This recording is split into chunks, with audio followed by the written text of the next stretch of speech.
नमस्कार, मी शीला पाटील. शिदोरीमध्ये आपले स्वागत आहे. आज आपण पाहणार आहे मटकीला मोड आणण्याची पद्धत. प्रत्येक ऋतूमध्ये मोड आणण्याची पद्धत थोडीशी वेगळी असते, पण मटकीला मोड आल्यानंतर चिकट होऊ नये आणि त्याला वास येऊ नये यासाठी काय केलं पाहिजे हे मी या व्हिडिओमध्ये सविस्तर सांगितलंय. त्यामुळे तुम्ही हा व्हिडिओ व्यवस्थित पहा. मटकीला मोड आणण्यासाठी मी इथं गावरान मटकी घेतलेले. ही मटकी आकाराने थोडीशी लहान असते, पण यापासून तयार झालेलं मोड चवीला खूप छान लागतं. 1 वाटी मटकी म्हणजे हे 200 ग्रॅम वजनाची मटकी आहे. ही मटकी स्वच्छ निवडून घ्यायचं, यामध्ये खडे वगैरे असतील तर काढून घ्यायचं आणि ही मटकी 2 ते 3 पाण्याने स्वच्छ धुवून घ्यायचं. त्यामुळे यामध्ये जो कचरा धूळ काय असेल ते निघून जाईल. याला औषध पण लावलेलं असतं, तेही निघून जाईल. पाणी स्वच्छ होऊपर्यंत हे स्वच्छ धुवून घ्यायचं. कधी कधी ह्या मटकीमध्ये वरती थोडंसं मटकी तरंगू लागते. ती तरंगलेली मटकी आपण काढून टाकायचंय. त्या मटकी जर तशीच ठेवली तर त्यामध्ये पाणी घुसून त्याला मोड आल्यानंतर कुबट वास यायला लागतो. मग एकूण सगळ्याच मटकी मोडला वास येऊ लागतो. त्यामुळं आवर्जून वरती जे असं तरंगत असते ती मटकी काढूनच टाकायची. मटकी 2-3 पाण्यामध्ये स्वच्छ धुवून घेतलेली आहे. आता पावसाळा किंवा थंडीमध्ये जर मटकीला मोड आणायचं असेल तर पाणी किंचित कोमट करून घ्यायचं. फक्त त्या पाण्यातला थंडावा कमी होण्या इतपतच गरम करायचं, जास्त कडक करायचं नाही. पाणी जर जास्त कडक झालं तरी सुद्धा मटकीला मोडला वास येऊ लागतो. त्यामुळे फक्त त्यातला थंडावा जाईल इतकंच गरम करायचं आणि पावसाळ्यामध्ये आणि थंडीमध्ये एक कोमट पाणी घालून हे आपण भिजत ठेवायचंय. उन्हाळ्यामध्ये नॉर्मल टेम्परेचरचं पाणी ठेवलं तरी चालतं आणि हे भिजवल्यानंतर पाणी घातल्यानंतर 8 तास आपण किमान भिजवत ठेवायला पाहिजे. 8 ते 10 तासापर्यंतच आपण भिजवत ठेवू शकतो. त्यापेक्षा जर जास्त ठेवलं तरी सुद्धा आलेल्या मोडला कुबट वास येऊ शकतो. त्यामुळे फक्त 8 ते 10 तास. आता दुपारचे 2 वाजलेले. रात्री 10 वाजता आपण यातलं पाणी काढून हे परत दुसऱ्या भांड्यामध्ये ठेवायचंय.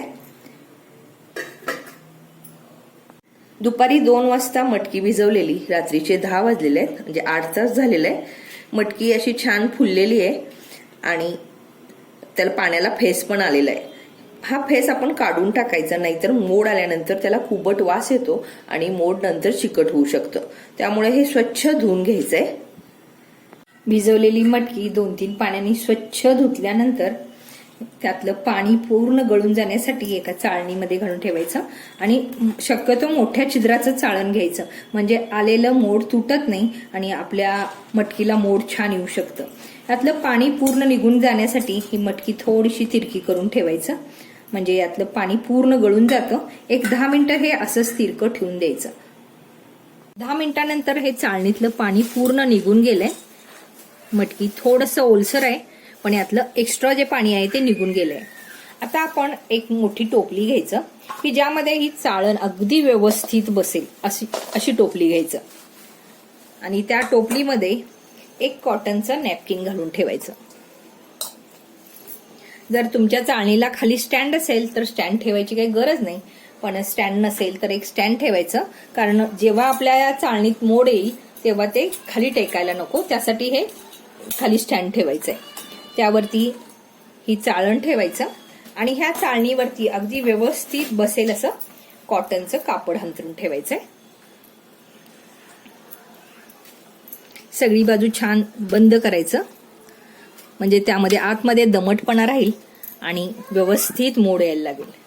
त्यावरती बसेल इतकं झाकण ठेवून द्यायचं, म्हणजे पूर्ण हवा आत कोंडली जाईल आणि मोड लवकर येईल.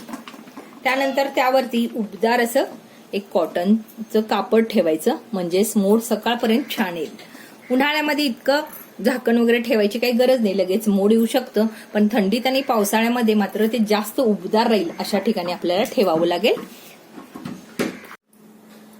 आता सकाळचे 8 वाजलेले आहेत. आपण आता मोड आले का पाहूया. हे बघा, याला वरती किती पाणी सुटलेलं आहे, म्हणजे आत किती दमटपणा आलेला होता.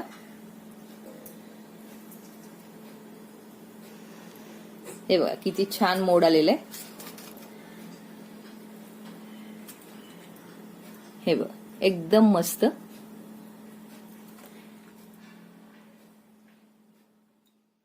हे बघा 1 दिवसात किती छान मोड आलेला आहे.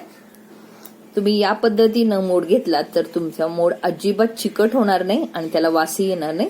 आणि हे असं तयार झालेलं मोड आपण एका एअरटाईट डब्यात ठेवून फ्रीजमध्ये ठेवलं तर 8 दिवस खाऊ शकतो. अजिबात वास येत नाही आणि चवीला खूप छान लागतं. तुम्ही या पद्धतीनं मटकीला मोड आणून पहा आणि त्याच्या प्रतिक्रिया द्यायला विसरू नका. रेसिपी आवडल्यास लाईक, शेअर, कमेंट करा आणि अजून तुम्ही शिदोरी या चॅनेलला सबस्क्राईब केला नसाल तर प्लीज सबस्क्राईब करा. वेळात वेळ काढून माझी रेसिपी पाहिल्याबद्दल धन्यवाद. परत भेटू अशा साध्या आणि सोप्या रेसिपी सोबत.